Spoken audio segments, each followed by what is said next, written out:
You're listening to CAAT Tales, the podcast of SLC Faculty Local 417, your union connection. Each episode, we bring you real stories from our members, practical tips on your rights, and the kind of information that helps us all move forward. Welcome back to CAAT Tales. I'm your host, Julie White. And this month on CAAT Tales, we're trying something a little different. If you've been with us for a while, you know we love storytelling. We love the arts. And yes, we're unabashed fans of Only Murders in the Building. And honestly, this year's had more plot twists than any of us signed up for. So for June, we decided to lean in. We're heading into a summer overshadowed by one big, unresolved question: the merger.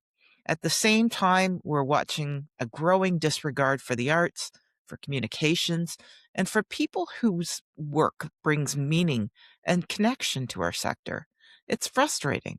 It's exhausting. And sometimes it's just plain infuriating. And when things get this hard, sometimes we need another way in. So this month, CAAT Tales presents a new series. Yes, it's a parody, mostly. A 5-part satirical story inspired by the drama, absurdity, and the very real tensions we're all living through. And just to be clear, it's fictionalized. It's meant to entertain, even if it reflects something real.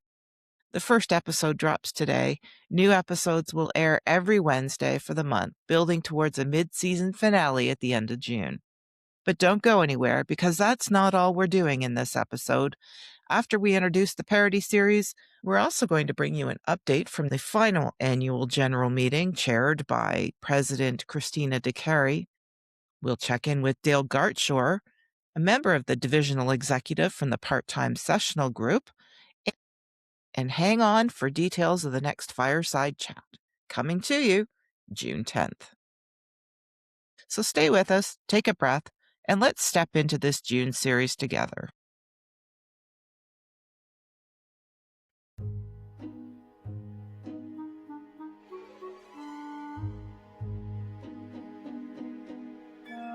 There it was, pinned to the bulletin board outside the dean's office, a single sheet of paper titled Merger FAQ.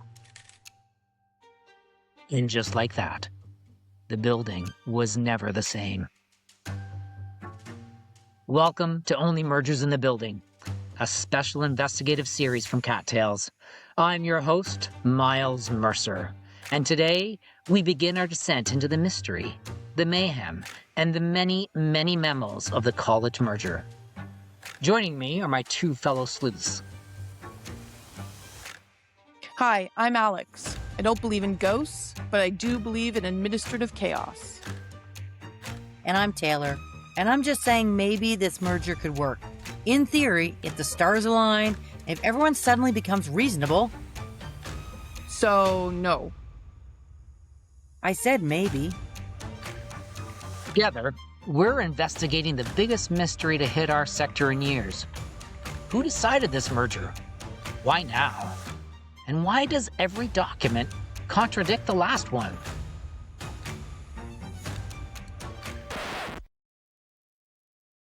Before we begin today's investigation, a brief word from our legal counsel.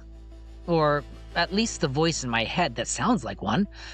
Only Murders in the Building is a work of creative satire, parody, and dramatic exaggeration.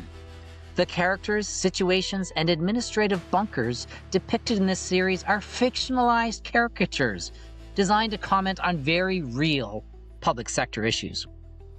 While we base our commentary on public announcements, reports, and collective agreements, any resemblance to specific persons, living, dead, or currently ignoring our emails, is purely coincidental and entirely for comedic effect.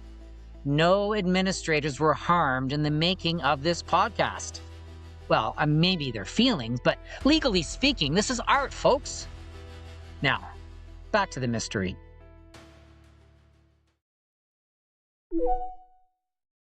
It started as all great tragedies do, with an all-staff email. Subject line: exciting news for our students, our college, and our communities. Hello, folks. which is how you know it's not exciting. The email announced that 2 colleges, SLC and Fleming, with different cultures, systems, budgets, histories, and area codes, would be merging. No warning, no consultation, just boom.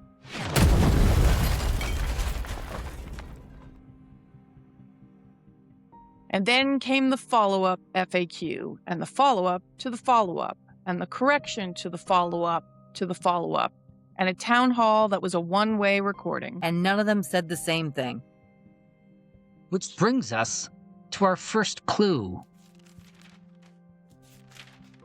We've assembled a corkboard in the studio, a merger board, if you will.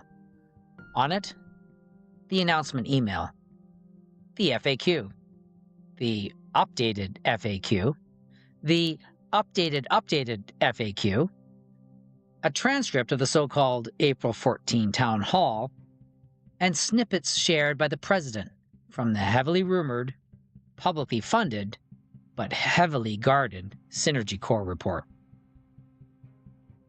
Every document tells a slightly different story, different timelines, different rationales, different impacts. It's like the merger is Schrodinger's cat, simultaneously happening and not happening. And also happening in phases. And also not happening in phases, depending on which version you read.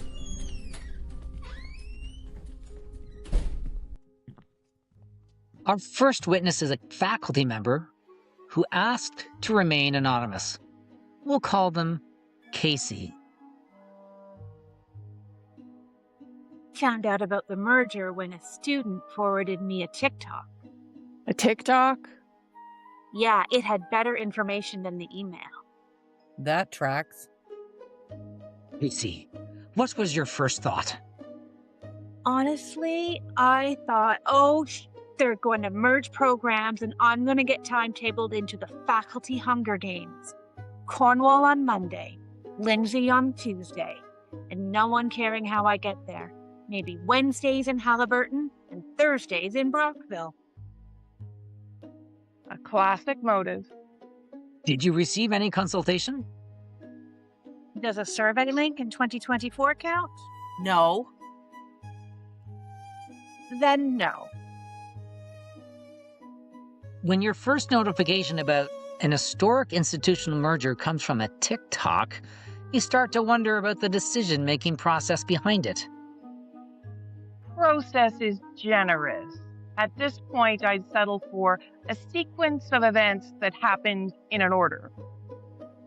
To be fair, I'm not defending it. I'm just observing it. This is the same leadership team that spent the winter making decisions like, we'll let you know what's happening. Eventually, winter campus closures in the morning, with classes shifted online, and then they decide at 10 a.m. to reopen at noon. So maybe we shouldn't be shocked. Wait. Because what Casey, our witness, is describing isn't just a communication failure, it's a pattern. A pattern of decisions made in small rooms by small groups with even smaller windows into reality. We were told at the town hall this was a very top secret, and only 3 people were read in on the file. Exactly. It's like leadership has a magic 8-ball on the table. Should we consult the people affected? Shake the imaginary 8-ball. Outlook, not so good. And the thing is, people aren't unreasonable. They don't expect perfection. They expect, leadership. The kind that says, here's what's going on, here's why, and here's how it's going to affect you. Instead, what they got was a TikTok, a rumor, a hallway whisper, and then silence. Which is wild because it isn't choosing paint color for the hallway. This is a merger, a structural, financial, academic, human decision. And somehow the people who actually run the classrooms were the last to know. We heard there was budget issues, But I'm starting to think there are decision-making issues too. Oh, there are issues. Plural, bolded, underlined, in 18-point font. That's why Casey's story matters, because it shows us the first crack in the foundation. The moment people realized, if this is how the news is delivered, what does that say about how the decisions were made? After the announcement, we started hearing whispers. More programs being reviewed, departments being aligned, timelines being accelerated. Whenever someone says accelerated, I assume there's something on fire. And not just the dumpster. But the biggest red flag? The FAQs changed 3 times in 48 hours. Version 1, no layoffs. Version 2, no layoffs anticipated. Version 3, well, folks. That's not a progression. That's a descent. Since we couldn't find the answers from the people, we decided to make use of the old Ouija board Taylor found in the back of the closet from the 1989 strike. It's a vintage, union-made board. Like I think we could talk to Jimmy Hoffa. And we even lit some lavender soy candles just to get the vibes going. We are holding an administrative seance to summon the spirit of due diligence. Spirits of the boardroom, hear our plea. Reveal to us the timeline. When did the merger talks actually begin? Searching public databases for due diligence. Result, file not found. Did you mean pre-merger alignment huddle, October 2025, room 417B? What was that? The smart speaker. The smart speaker we never actually plugged in. It spoke, and it referenced a meeting. A meeting that does not appear on any public calendar. A meeting where the merger was apparently discussed months before the official announcement. A digital ghost meeting. A phantom calendar invite. A meeting that raises our first big question of the season. Who knew what? And when? Next time on Only Mergers in the Building, we map the buildings, we track the decision makers, and we discover that one office, one very important office, has been empty for weeks. Which is suspicious. Is it though? Most offices have been empty for weeks. True, but still suspicious. Join us for episode 2, The Building Where It Happened. This is CAAT Tales. I'm Miles Mercer, and the investigation has just begun.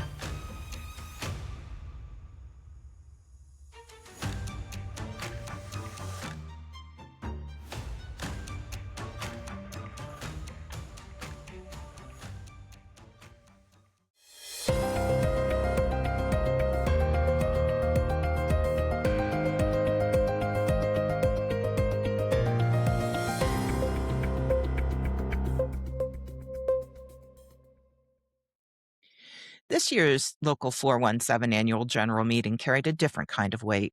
It wasn't just the end of a long semester or the end of a difficult year. It marked the final AGM for our local president, Christina Decarie, after more than a decade of leadership. Christina has guided this local through some of its most challenging moments: restructurings, layoffs, shifting employer relationships, and the constant work of building a stronger, more confident membership. And in that time, the union itself has changed in culture, in capacity, and in the people stepping forward to lead. We also were fortunate to welcome new stewards this year, Hussein Husa, Awais Aziz, and Karen Ducharme. It's a reminder that even in hard seasons, the next generation is already stepping up. I sat down with Christina to talk about what's changed since she first took on the role, how the relationship with the employer has evolved or devolved, and how well positioned we are for the future as she hands over the reins. Here's our conversation. As you started your final AGM as president, how did it feel to be at that point in your journey? I always find the general membership meetings quite stressful leading up to them. All of that work has to be prepared ahead of time. We need to know who is running for various positions, and it's quite a bit to have in place. It's so complex, of course, that we even have the staff rep from the regional office come in and run the elections for us. It's a lot of work to get through, and we take it really seriously. Like, we think really hard about what we're asking of our membership. So in past years when we've made changes to the levies, like, we really work hard to make sure that we're asking something that is fair and beneficial of our members. And then, of course, we are open to amendments and debate in regards to anything that we're proposing. So it's many moving parts. It's a lot to prepare. And then I'm the chair of that meeting. And I don't know, people listening, how many people here chair meetings. A lot of us do. And so I think a lot of us do know that it's a lot of work and it's tiring. And there have been times when we've had hundreds of members at our meetings.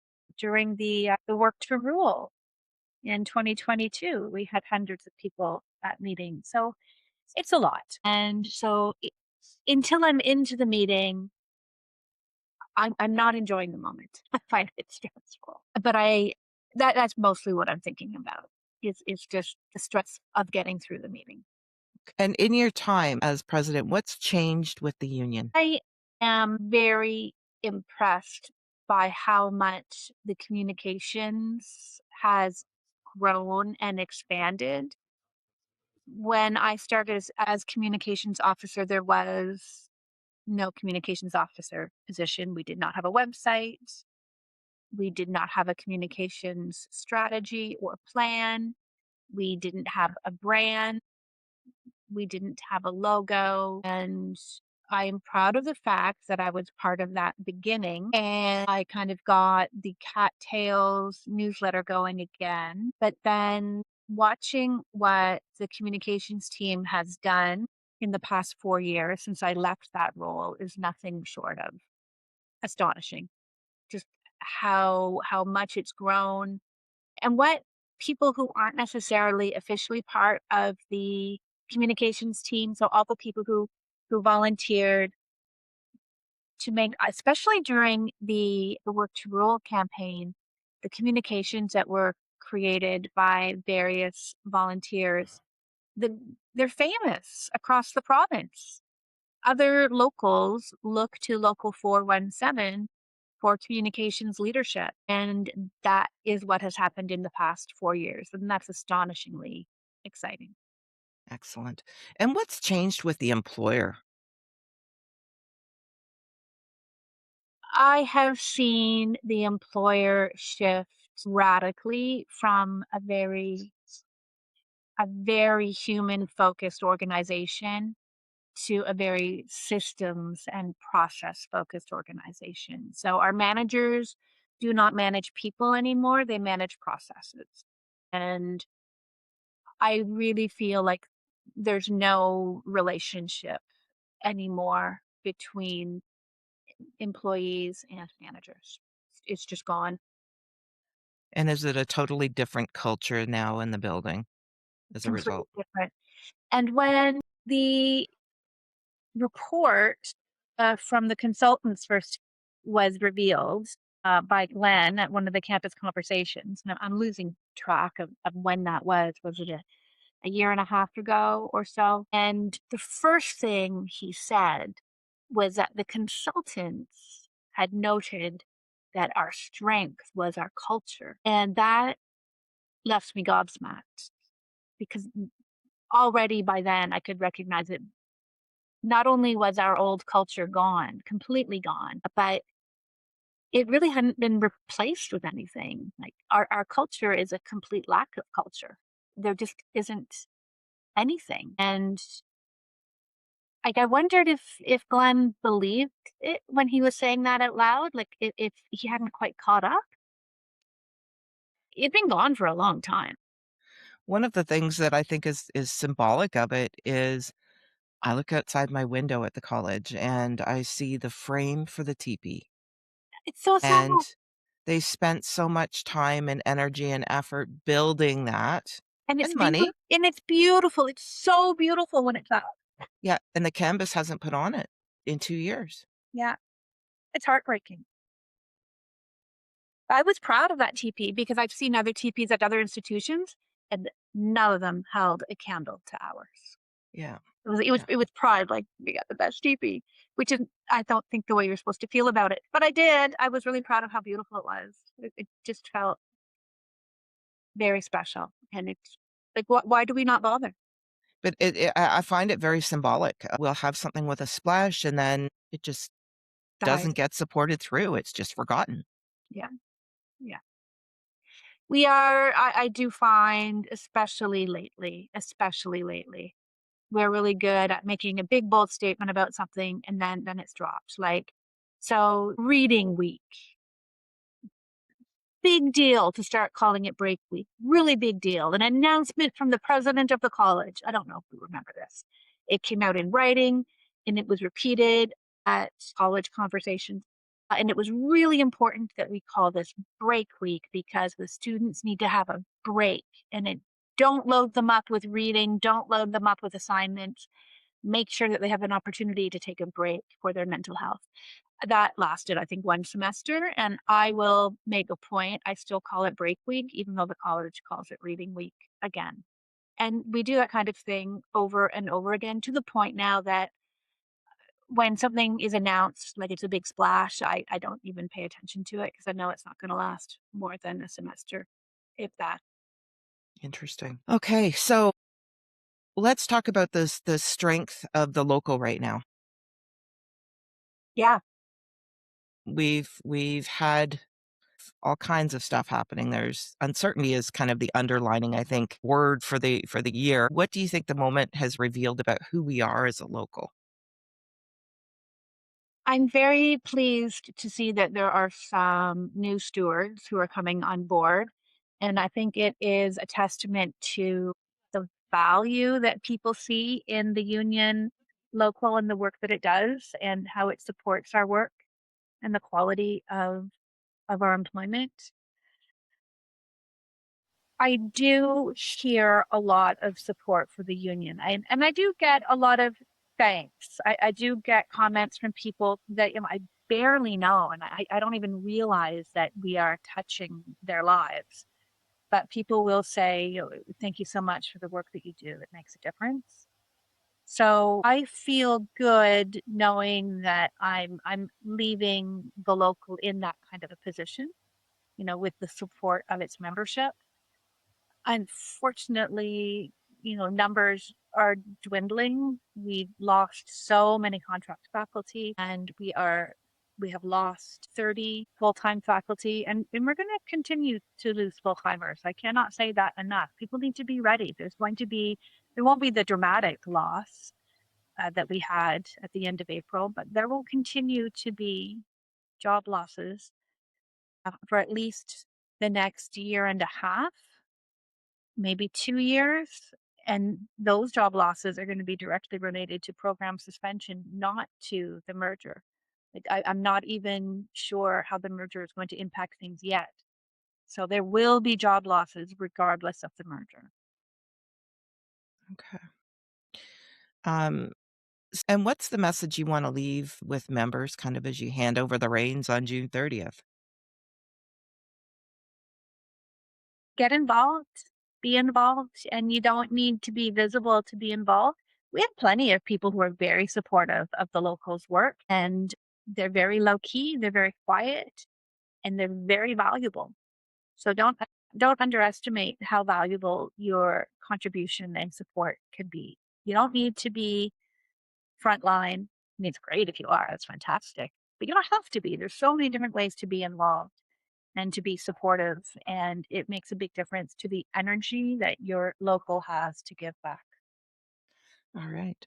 And Christina, just as you're leaving the union's leadership and stepping into retirement from the college, stepping into another role as well. But you've already attended the SLC retirees group and have taken on a role with their executive. What's that all about? I didn't take on a role with their executive so much as I had a role with the executive placed upon me. So it was so much fun to go to the Retirees Association, and they're changing their name to the SLC Retirees and Friends Network. And so former employees, regardless of whether or not you retired from the college or just don't work at the college anymore, you are more than welcome to attend events and participate as much as you want. Their Strawberry Social is coming up. I'm going to do a little plug for them. Strawberry Social is June 24th at 2 p.m. at the Legion on Montreal Street in Kingston. It is the social event of the season. And this is how I think about it. So when I put in for my retirement, the first order of business that I needed to do was that HR asked permission for the Retirees Association to contact me. And I was like, oh my God, yes. I would like all of my old friends to contact me. And when I went to their AGM, it was like walking into a room full of old friends that I hadn't seen in a while. And that wasn't even the social event of the season. That was just the AGM. So I'm really excited about the Strawberry Social. I'm hoping to see some old office mates. John Anderson was my very first office mate, and then Chuck Cox, and that's when I was contract. And then Chuck Cox was my full-time office mate when I first started. And I'm fond of both of them, and I would love to see them. And I hope that they are going to be there. Awesome. So this is a great place for anybody who's been a staff member at the college, whether it's faculty, whether it's support staff, Management and as even well. management. Even management, and it was The good old days. the good old days. Yeah, there are like plenty of managers that I really enjoyed working with, and there are still some managers now that I enjoy working with. But I look forward to seeing everybody. Awesome. And Christina, do you want to put in a plug for what you're doing next? Next, I am going to be doing corporate training and career coaching. I already do it a little bit. I'm just hoping to turn up the volume on that. I have a website, ChristinaDecarie.ca. All right. Just a little brochure landing page, but there I am. All right, Christina. So if we're not seeing you in the hallways before June 30th, best wishes with the new venture. Now for part-time and all-in with Dale Gartshore. It's been an exciting year for part-time and sessional faculty as they begin bargaining their first ever contract. There's so much happening. The questions keep coming. What's changing? What's next? And what does all of this mean for your work? Today, we're bringing some clarity straight from somebody who's been in every room where decisions are being shaped. Welcome back, Dale Gartshore. It looks like you've got some picket signs behind you. Oh, yes, there's always a picket line to go to, isn't there? So let's start with the big discussion, Dale.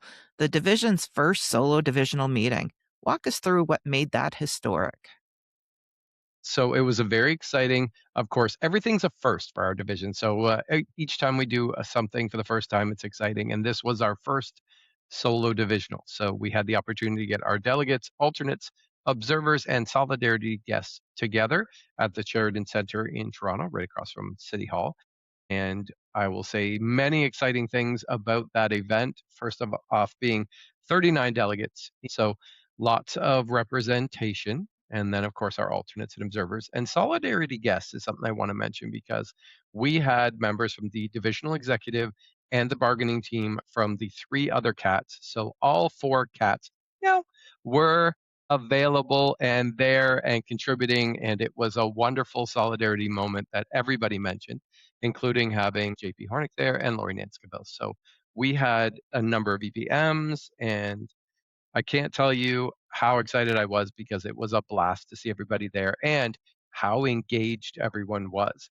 So we had 2 solid days from 9 in the morning till 5 at night, 2 days in a row. Saturday, we voted to extend because we were working on our bylaws. We had a wonderful presentation by Angel Godet from the DivX on Robert's Rules, which was enthusiastic. For those of you who have been through Robert's Rules presentations, I got to say she did a great job. And bylaws might sound dry, but for a new division, they're a foundation. And Dale is genuinely fired up about what they unlock. We had lots of interaction, tried some motions out, had lots of questions, and that set us up to move into our bylaws. So the division now has bylaws that have been passed by the delegates at a divisional. And for those of you that haven't been through the process before, that means that those bylaws, as passed, are sent to the board. So the executive board of OPSU reviews them for a number of things, that being constitutionality, that we haven't diverted from any OPSU policies, that we are careful with our language to encourage those equity deserving groups, and all of the things that go into a quality bylaw layout needs to be checked, double checked, and they will be sent back to us at our fall divisional. And if there aren't changes to be made, they will be accepted by the delegates there and we will be official. So right now we are working under the bylaws, but they need to be approved by the board and then back to the delegates. So it is an exciting process, but it took the afternoon of day one to get that done. And the delegates were troopers. I love the fact that you're so excited by bylaws. You know what? What better way for a division to set out the rules which they will be governed moving forward? And bylaws can be changed and updated, and new delegates can come in. As we know, things can change very quickly in our sector. So if in our division things change as quickly, we can update our bylaws. So, but having that understanding for every member to know exactly what their divisional executive is going to do, exactly what is going to happen in a divisional, how often we're going to have, when we're going to have our pre-bargaining meetings and our final demand set meetings, and all of those things, for me, I think that's a great thing. Not every division has bylaws, so we've gone from joining late to leading the pack. One of the most striking things about this divisional was who stepped up. Delegates seemed enthused. We made lots of changes. There were lots of first-time people at the mic, and it's hilarious.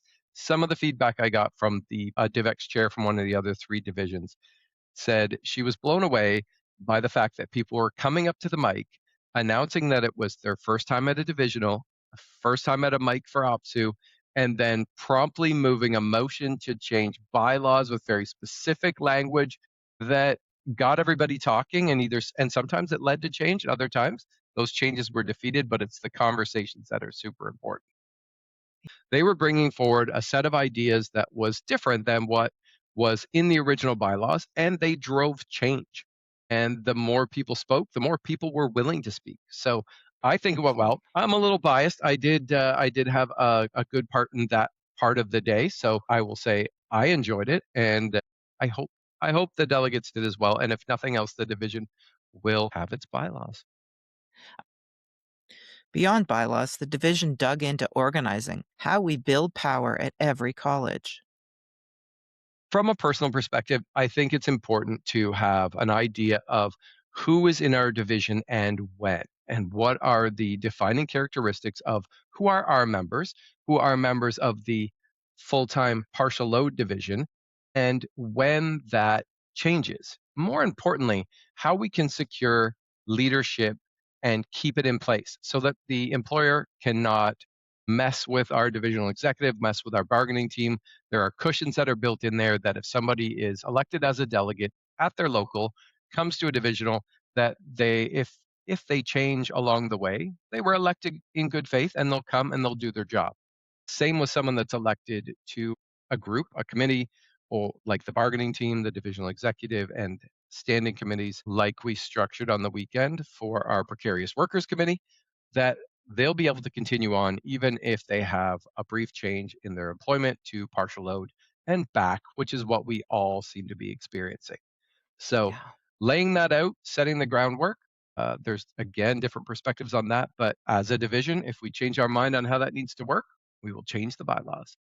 We talked about our organizing committees. There's local organizing committees, hopefully popping up in every college. And so what we did with the under the leadership of James Braun and Ben McCarthy, we learned about how to structure those organizing committees so that part-time and sessional faculty have a voice, that they're part of a larger group at their colleges, all 4 divisions, but we're securing our space in that group.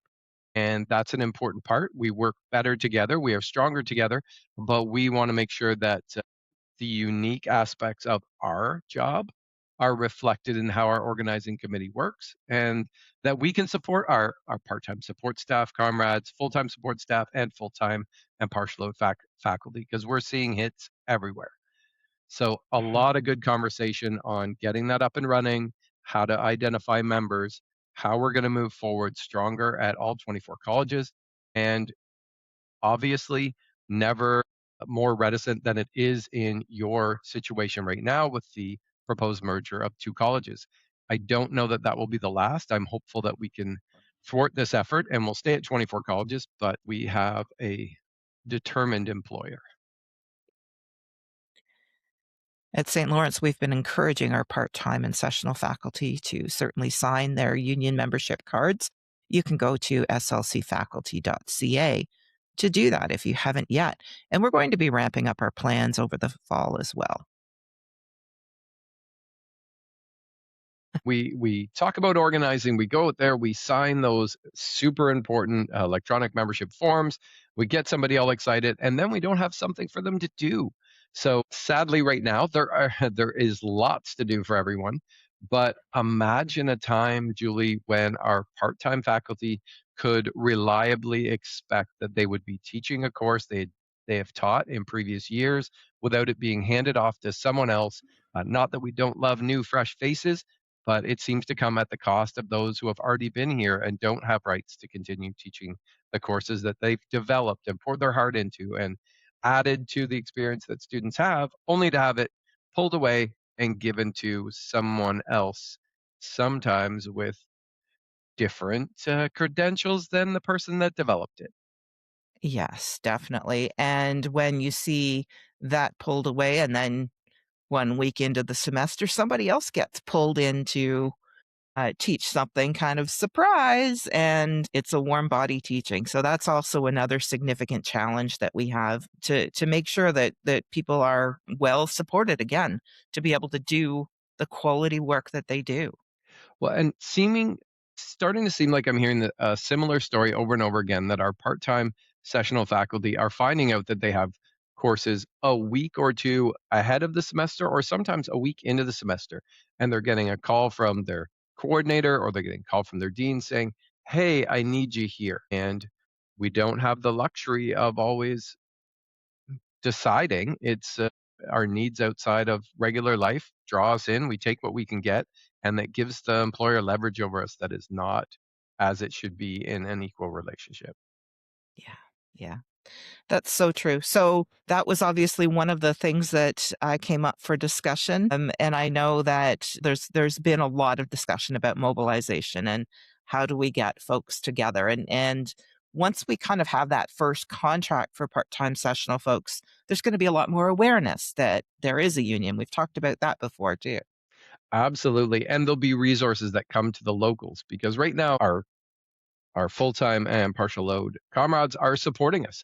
They're who the dues come from right now, because until we have that first collective agreement, the locals aren't getting those dues. And that is so important for funding the work that we do at the local level. So looking forward to that. And in the coming days, we're going to reach out to our friend Greg Dixon for an update on how negotiations have been going. But in the interim, Dale, have you got an overall feel in terms of how that first divisional went? Just watching the delegates interact with each other, because we're so new, we're meeting each other for the first time. When we bring as many colleges as possible, we always hope to get some representation from every college. Doesn't always happen. Hopefully, as we grow, it will. But to see those people sit at chairs together, meet one another, share stories about what they love about their job, why they got into the work that we do, and then some unfortunate stories about how they've been treated at their colleges, finding out that they're not the only one, that there's their story is replicated in every college, as well as several other that are less than we deserve as part-time sessional faculty. How work has been for some of our members and how precarity has impacted them and how they long for something more and better in the job that they love. And that is why we unionize. That is why we are with OPSU. That is what OPSU has been tasked with helping us achieve. And I will always say helping us because I'm big on the members are the union. We're running this joint. We're the ones that decide what we want. We work together to make the best possible working conditions for all of us. And we do that with OPSU support, which is OPSU staff. And now, the 411 on the 417. And finally, let's mark our calendars for the next Fireside Chat. Okay, it'll be a bonfire on June 10th at 7 p.m. This is your space to hear updates, ask questions, and stay connected as we navigate the rapidly changing landscape together. The link will be shared in the Friday Digest, and yes, we know that can appear in your inbox any day of the week, so keep an eye out. We'll share it a few times. Come for clarity, come for community, and conversation. We hope to see you there. You've been listening to CAAT Tales, stories that matter to faculty and beyond. Don't miss an episode. Subscribe wherever you get your podcasts. Visit slcfaculty.ca and stay connected with us on social media. The views and opinions expressed in this podcast are those of the speakers and guests and do not necessarily reflect the official policies, positions, or statements of OPSU, CEFPO, St. Lawrence College, or any affiliated organizations. This podcast is provided for informational, educational, and entertainment purposes only. While every effort is made to ensure accuracy, SLC Faculty Local 417 makes no representations or warranties of any kind express or implied about the completeness, reliability, or suitability of the information shared. Any reliance placed on such information is strictly at the listener's own risk. Music and sound effects used in this podcast are licensed or royalty-free. We respect copyright law and encourage our listeners to do the same. Please see our show notes for a full listing.